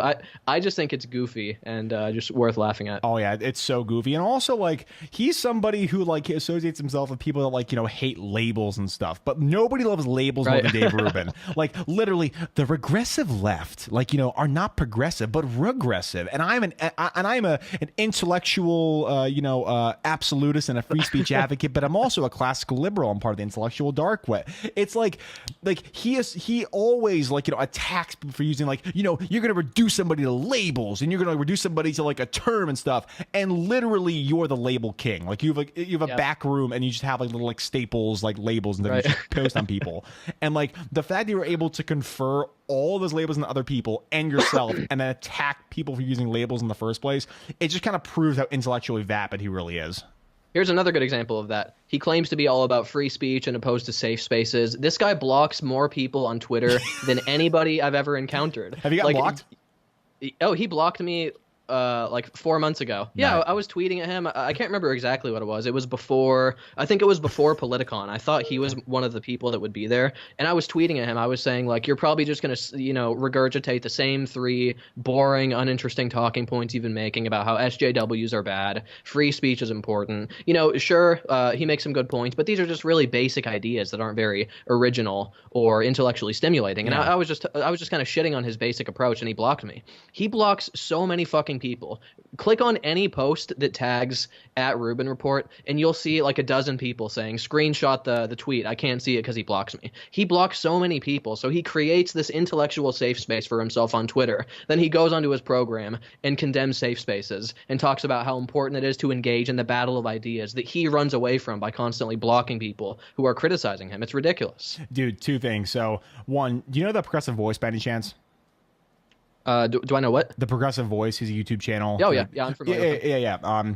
Had some funny videos on Dave Rubin and stuff. And basically, like, he's made, like, a meme account on Instagram where literally he just makes memes about Dave Rubin and shit. And legitimately, like, I think Rubin, like, excommunicated him and blocked him on legitimately everything. And, like, he made this video where it's like, oh, my God, the memes, they were too spicy for Dave Rubin. That's funny. But number 2, like, Rubin, like, have you seen, like, his subreddit?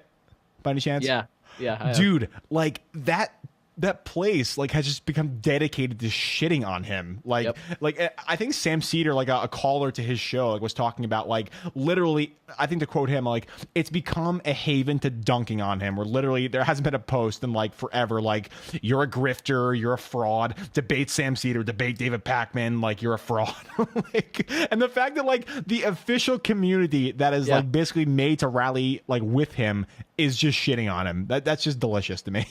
It's embarrassing. I can't imagine what it feels like to be him. And a lot of the people there are former Dave Rubin fans. When he started the Rubin Report, I really enjoyed it. I was like, these are interesting conversations. He had Sam Harris on. He had some people on where they were having good conversations. But it just became this echo chamber where they kept repeating the same points. It just turned into the bashing of the left nonstop. And after a while, I was like, man, this guy he's gone off the fucking deep end. Yeah, dude. That's how it is on the subreddit. A lot of people, it's just former fans who became disillusioned. Yeah, dude. And I was the same way. Like I actually enjoyed some of the conversations he had. But when he started getting people like, Lauren Southern or Stefan Molyneux, people that are legitimately race realists and stuff, like that's when I'm like, okay, you're not doing this to have some kind of intellectually stimulating conversation. You're doing it so you can give these people a mouthpiece and never challenge them in anything. It's like you're not contributing to the political discourse in a positive way. All you're doing is just basically you're giving an implicit approval to people that don't really need or even deserve a platform, in my opinion. I mean, obviously, I'm a free speech absolutist, so I'm never going to censor anybody for what they believe. But to bring somebody on, and I have a very similar opinion to Destiny, the political YouTuber, like the gamer guy, like Destiny, by any chance? I don't watch a lot of his content, but I'm familiar with him. I have views basically similar to him, where basically, like, I'm a very big believer in responsible platforming. So, like, if you bring somebody on, if you think there's a conversation to be had there, do it. Like, it can only serve you because you're going to, like, hone your skills as a debater, as an interviewer, and you're actually going to get good ideas out there. But there's an implicit fucking statement in there that you have to make. You're going to challenge somebody when they make things that are completely terrible or they're going to preach a hateful ideology. If they come on there and you just don't question them on anything, you are giving implicit approval to a set of ideas that could be very, very harmful to people. And so you have to be engaged as an interviewer to think, okay, I'm giving this person a platform. I owe it to myself and my audience to actually challenge them. Did you see that Dave Rubin threatened to sue a writer for describing him as right-wing in an article? He threatened to sue him for libel because he characterized Dave Rubin as right-wing. This is a guy who's all about the battle of ideas and free speech, and some guy, I just think it's hilarious that it's just like endless hypocrisy with this guy and contradictions. He went on this tweet storm where he was like putting up the definition of libel and the 4 legal requirements to be guilty of libel. It's like, dude, you're aligned with libertarianism on probably 80-90% of issues, and you were on PragerU in a video entitled "Why I Left the Left," and he's outraged at being characterized as right wing. It's silly to me. Yeah, it's really silly. Yeah, I didn't know that actually. That's pretty crazy. The fact that like he was gonna like pull Donald Trump and like someone wrote something he didn't like. Like, and also like libel has to be not true. Rubin has said himself like he's become more libertarian on economic ideas. So like that's not like a slanderous thing that he's doing. Like he's not doing it maliciously. And if he's so opposed to the left, like if he's constantly shitting on the left, why would he even want to be associated with them anyway? Why does he view right wing is a smear term if he's apparently so outraged and disgusted by the left? Well, because like he wants to be like, I'm the left wing guy, but I'm like the rational left wing guy. And I'm like, no, you're not. You don't believe anything, dude. Like you really don't. Like he had a Twitter banner for a while. It was like the last real liberal or some stupid shit like that. Before I get a fucking brain tumor, let's stop talking about him, please. Yeah, sure. All right, so let's bring up a couple more topics. So we talked about basically we wanted to kind of go into the whole thing about conspiracy theories. And it was interesting in our original correspondence. You said that you actually were a bit of a 9/11 truther, I want to say, like way back in the day or something like that. Or like...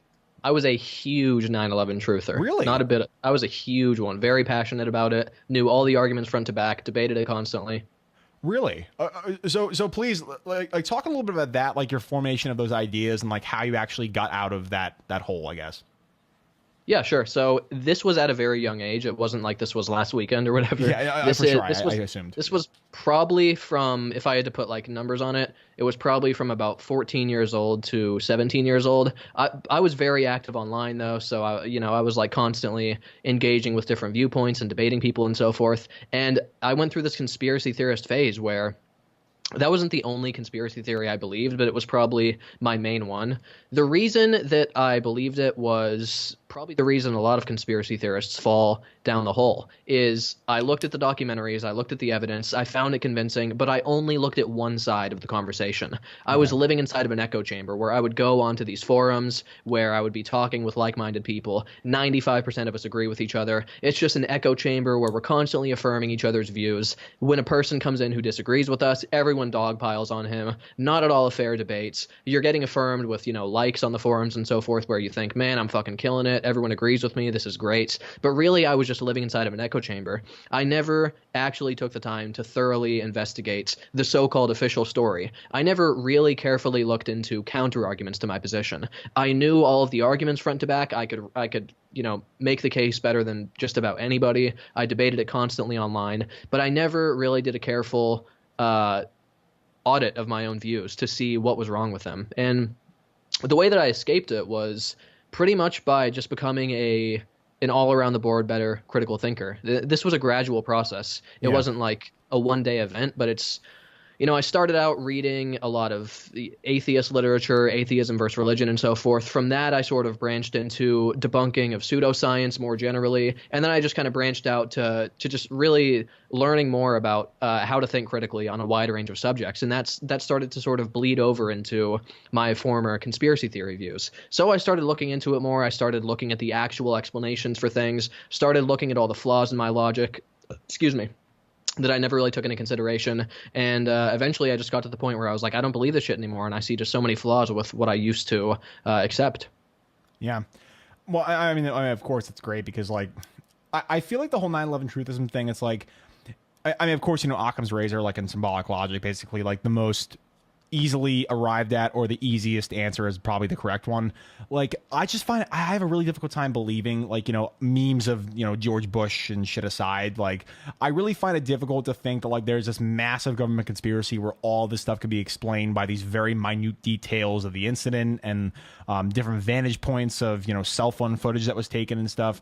So was there any kind of argument that you heard from the actual 9/11 actual event side of things that actually caused you to question things, or was just generally as a thinker you evolved more? I think I think it was both, actually. I think it was a bit of both. I think generally I became more skeptical, critical thinking in nature, and I began to apply that to views that I held instead of just applying it to things that I already came to the table disagreeing with. I got better at questioning what it is that I actually believed. Okay. That I think was part of it. Also, another key part of it was just really taking a close look at what it is that actually explains the collapse of the Twin Towers, for example. I never really did that. I spent months, maybe even years, like passionately believing in this, and I never really took the time to carefully look into the explanation for how structural damage plus the weakening of steel via fire could cause the collapse of a building. And once I did that, once I was actually presented with facts and counter arguments, I was like, man, my old position just doesn't really make any sense. And that applies to all the different areas. It's not just like that one isolated area of the collapse of the towers, but all the different arguments. The more I looked into them, I just found that there was really no merit to them. Yeah. So I'm almost uninformed on 9/11 truthism almost completely. Like, I know that there's a lot of things about, like, using squibs and shit on like, the vertical versus horizontal ejection of different debris and stuff.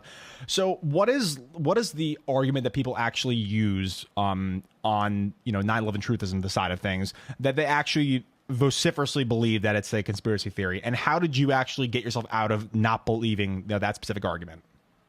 So I would describe the basic position of most 9/11 truthers as holding the view that the Twin Towers and Building 7 were brought down by a controlled demolition, as opposed to being brought down by damage from the planes and fire and structural damage. That's the basic position. You can branch off and talk about the Pentagon. There are conspiracies associated with that, conspiracies associated with Flight 93 actually being shot down and so forth. But the basic position is focuses around the Twin Towers and World Trade Center 7. So what's interesting about truthism is it actually is very technical. The arguments that they make, it's not just like some trash that they pull out of their ass. They make very technical arguments about, the physics of the collapse of a building. They talk about chemical analysis of the debris, which contains, microspheres of iron and things that can only be explained by controlled demolition, thermite, things like that. So it's not like it's intellectually lazy. There is a lot of technical thought that goes into the arguments, but the thing is, it requires a really careful examination of specific arguments to be able to see what's wrong with them. So I made a video recently about debunking the idea that squibs were seen during the collapse of the Twin Towers, which are like these little puffs of smoke you see below the current crush point that they think can only be explained by controlled demolitions. I also talk about the horizontal ejection of heavy debris, which they say, how could it be ejected horizontally if a building collapses gravitational and gravity works downwards? So these are technical arguments that they're making that require a careful look, but I could just briefly run through some of the flaws in those particular arguments. Sure, go ahead. If you're Please. interested. Yeah, So the squib argument, it's particularly interesting because the position of most truthers is that conventional explosives weren't used, and they actually used thermite to bring down the towers. Thermite reacts by producing. You're a chemist, I'm sure you're familiar with it. It's more like it would melt the steel instead of actually explode it in a controlled demolition. So on the one hand, they're telling us we have these explosive puffs that are proof of a controlled demolition. On the other hand, they'll say the reason we didn't hear synchronized explosions like you hear in a controlled demolition is because thermite was used. So they have these competing contradictory ideas in their head that don't make sense. And also, they tell us that the core columns were the ones that were rigged with explosives, not the perimeter columns, because people working in the buildings could actually see the perimeter columns and interact with them. So there's no way you could rig those up. So they say the core columns were rigged with explosives. So that means impossible explosions happened. So you have an explosion in the center of the building. It sends debris in a perfectly straight path to exit out of only one window, which is like 80 feet away. That's completely impossible because explosions send debris in all directions. Exactly. Even a directional explosion would still break surrounding windows. So they're advocating impossible explosions caused by something that wasn't even meant to be explosive. So it's just fundamentally nonsensical. Yeah, for sure. And that's just one example. Yeah. So like so I guess my question is, like, for 9/11 truthism, again, I'm almost uninformed this almost entirely, but so do they believe that the planes were actually hijacked by terrorists, or did they believe that was actually orchestrated by the government who actually sanctioned people to be trained in Iraq or Afghanistan or Saudi Arabia or different things, and then they actually take the planes and fly them to the towers, or is it because the government actually realized that, oh shit, they're hit by planes, time to bring them down? What's interesting about truthism is there's such a rich diversity of ridiculous ideas that they hold. Some people say it wasn't actually a conventional commercial jet, but it was actually a military cargo plane. Some say the planes were holograms. Some say that it was actually a missile that crashed into the Pentagon and not an airplane. Some, Oh man. in terms of the hijackers, some say the planes were on autopilot and they were controlled by robots and nobody was in them. Some say that the hijackers were government agents. So there are all kinds of different arguments. You can't exactly say like one particular thing is what they believe. There's a pretty wide range of what they accept. But the conventional viewpoint would be that the planes struck the building. It was basically a government plot to make it look like the planes caused the damage when really a controlled demolition brought down the buildings. And the mass death and devastation that we saw as a result of that was used by the government as the basis to invade the Middle East, to pass the Patriot Act, to do things like that. And so the planes were basically a red herring. It was like a diversion, if you will, where it's like the planes hit up there and it made the people think that that's what caused them to collapse. It was a planned demolition. Yeah, that's basically what they believe. God, like you got to jump through so many different holes of logic to actually believe something like that. So it's great that you actually like convince yourself that like it was a farce. That's that's good. Yeah, man. So now that we're on the subject, so do you think like there's any credence to any kind of conspiratorial thinking where obviously like of course we should question things that come from authority and stuff, but like this whole rampant idea of conspiratorial thinking that's seen, basically pervaded by, people like Stefan Molyneux and people like Alex Jones, like what do you think is the real danger aside from, of course, like just the dispelling of reality and like logical fact? What do you think is the real danger of this conspiratorial thinking for sure? I guess it depends on the individual conspiracy. Sometimes you could argue it's the only harm is really that a person is wasting their life believing nonsense. Yeah. Sometimes people might act upon their conspiratorial beliefs. This is extremely rare, though, if you have like some nut job try and, shoot up the Bush administration because he thinks it was an inside job. Things like that are pretty rare. So you have to take it based upon what kind of conspiracy we're talking about. Oftentimes, I think the harm is just that a person is wasting their life believing rubbish, but that's harm enough for me to think that we should try to get them to reconsider their beliefs and no longer accept those ideas. Yeah, for sure. Yeah, that's the only thing you can do. You have to become more informed in what you actually choose to speak about. But yeah, it's like we said, like this kind of like this anti-intellectual movement is really kind of promulgating a lot of dangerous side effects, like people that believe in conspiracy theories, people that don't even try and like understand issues from an opposing viewpoint. It's really deeply troubling. I mean, when you look at the extremes of something like conspiracy thinking, but also just generally people not equipped for political discourse in any kind of rational way. So I guess moving on, because, obviously the 9/11 truthism is interesting, but, we only have a limited amount of time here. Yeah, sure. So I would say that, so we're seeing kind of this rift in the Democratic Party where we have this kind of pro-corporate versus anti-corporate agenda that's kind of intersecting. Obviously the poster child of that is Bernie Sanders versus Hillary Clinton. One is a populist and one's kind of anti-establishment. The other is the capitulation of everything that is corporate and is special interest and is kind of this Washington insider. And so we're seeing more and more candidates that are on kind of the pro-establishment side of things that are, I guess they're, I don't know if pandering is the right word, but like they're portraying themselves as like, as supporting ideas they may not necessarily agree with. So, for example, someone like Kamala Harris, who has advocated for the private system of healthcare for a long, long time, and now recently has come out for Medicare for all. Same thing with Cory Booker, but of course he's walked back in that even more so than Kamala Harris has. What do you think of this whole rhetoric game that people on the pro-establishment side of the Democratic Party are playing right now? Do you think they genuinely are going to try and push for progressive policies, or it's just a political football where we're going to get into office and then like really kind of stab people that voted for them in the back? Yeah, I think it's a really important question to ask before you vote for somebody, and when you're considering who to vote for.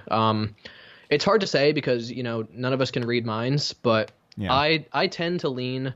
I've become so disillusioned and cynical, just observing and learning about the political process, that when you have these establishments politicians or establishment-leaning politicians who sort of see the light and adopt more progressive viewpoints. I'm maybe unjustifiably, I'm always a little skeptical of that, and I always think maybe they're just telling people what they want to hear so that they can get elected, and then once they actually get into office, they're not going to back those ideas that they paid lip service to during the primaries. Arguably, even with Barack Obama, this is what we saw, where he ran a very populist, progressive, left-leaning campaign. Yeah. Once he got into office, even with a supermajority, we got this really watered-down, lukewarm healthcare reform that was originally a right-wing idea. Heritage Foundation appealed papers on it. Yeah, it's stupid. Yeah, that's just one example of where the rhetoric just didn't match the actual actions that we see once he got elected into office. So I do worry that if it's a politician that is establishment leaning, if it's somebody that you have a hard time trusting, I think it's totally valid to be skeptical of them. I'm a supporter of politicians who don't just talk the talk, but I actually look at their actions, I look at their voting record, I look at their history, and I look at their character, and I think I can actually trust this person. Bernie Sanders, that's the one person that really stands out to me as a person who doesn't just talk about these views, but for decades has held these views, has been fighting for them, and I genuinely trust him to not be corrupted. Some might say that's naive, but I think if you just look at the rhetoric, if you look at the passion throughout his entire political career, I think he actually has the actions to back it up. So he's the one person I really trust. Maybe these centrist establishment politicians genuinely are evolving and changing, and if so, that's great. But they're certainly not going to be the first people I rush to vote for. No, for sure. I totally agree with that. And I like the point you brought up where it's like you can have somebody that talk the talk all day. I mean, look at Hillary Clinton, for example. In a recent interview with, I think it was CNN or something like that, she was talking about Kamala Harris, and she's like, look, I've been a proponent of universal healthcare my entire career. I'm like, that's factually not true. Like, you were for universal healthcare, and then you took a bunch of money from big pharma and the healthcare industry, and then you went back against that and railed against it. So you can't just say things that are so easily disprovable. Like, it's strange that people think it's like 1992 and like people can't Google shit that you've said, right? And people can't read what you've done. Like 538, for example, I have my problems with them, but they actually keep records of people vote in certain ways, and people actually tabulate that, which is great. But the thing that really pisses me off, it's like, if you're going to oppose somebody, you can't just do so in terms of rhetoric. Like, you have to do it in terms of the way you vote and the way you actually advocate for certain policies. For example, on the Republican side of things, someone like Jeff Flake. Jeff Flake has been the most anti-Trump guy you could ever imagine, and he has voted with Trump, I think it's 87% of the time on all the issues. So you can't just be anti-Trump in terms of his mean tweets and his tone and his stupidity. You can't couch yourself as a person who's actually opposed to him unless you actually are viscerally opposed to what he chooses to do. Honestly, like, you can't couch yourself as like being anti-Trump and then just decorum police him. Like, that's so damaging for actually for just discourse generally, because you're not actually standing up for what you believe in. You're just saying, I'm opposed to this one person's ideology in this specific way, which doesn't really affect how I'm going to vote. So like, you can't proclaim yourself as like this kind of ideologue, but then just capitulate to whatever he does. It's just silly. Yeah, you kind of cut out there at the end, but I caught the gist of it. Yeah, sorry, my microphone's is shit. But oh no, it's better now. Correct. So anyway, yeah, you saw something similar with John McCain, the so-called maverick, who was constantly portrayed as being, bucking Republican orthodoxy. Same thing with him. You look at his voting record; it's something like 90% of the time he's voting in line with the GOP. That doesn't sound like a maverick to me. To his credit, towards the end of his life and political career, he did cast some important votes. I'm pretty sure for one of them. Yeah, I think he was the vote that saved certain provisions of Obamacare. I can't recall the exact specifics. He was the only Republican that voted against him. The only one. Everyone else has voted for it, which is just like, that's crazy. The fact that McCain is somebody who's been seen as like, the GOP's kind of like, bulldog, so to speak. Yeah. And then, he hated Trump so much that he just turned on him completely, which honestly, for whatever reason he did it, I'm glad that he voted the right way. But of course, we can always speculate on his motives for that. Right. Yeah, for sure. Yeah, I guess. So because I guess segueing from our previous point, because like the establishment also has that massive amount of political capital and actual just regular capital and money behind them, they of course are at an institutional advantage for all their elections and all their political endeavors. And even though progressive ideology and really populist policies are so popular, like Medicare for all, ending the wars, legalizing marijuana, tuition-free public schools, even though all those things are so tenable and so popular, they're not given their day in the sun because obviously we don't have the money, or I guess just progressive movements in general don't have the money behind them. So looking as a person who, I consider myself fairly politically informed, and you obviously do this for basically a living at this point, so you're very well informed. How do progressives and really just people who have a political ideology in general that's underrepresented, how do they actually go about implementing their policies in an effective way when they're at such a disadvantage monetarily? Well, first I'd say I wish I did this for a living. Unfortunately, I'm stuck working a day job to pay the bills, but hopefully that'll change at some point. I'm sure. Well, in the near you future. make awesome content. Yeah, you do great stuff. Appreciate that. But to answer your question, how can progressives basically implement their policies if they're at a financial disadvantage? Well, I think the key is getting money out of politics, but there is kind of a catch-22 there where it's like the progressive people who want to get money out of politics are at a disadvantage. So how are they going to implement these ideas if they don't get elected because they're at a disadvantage? There's kind of like there's a bit of a problem there.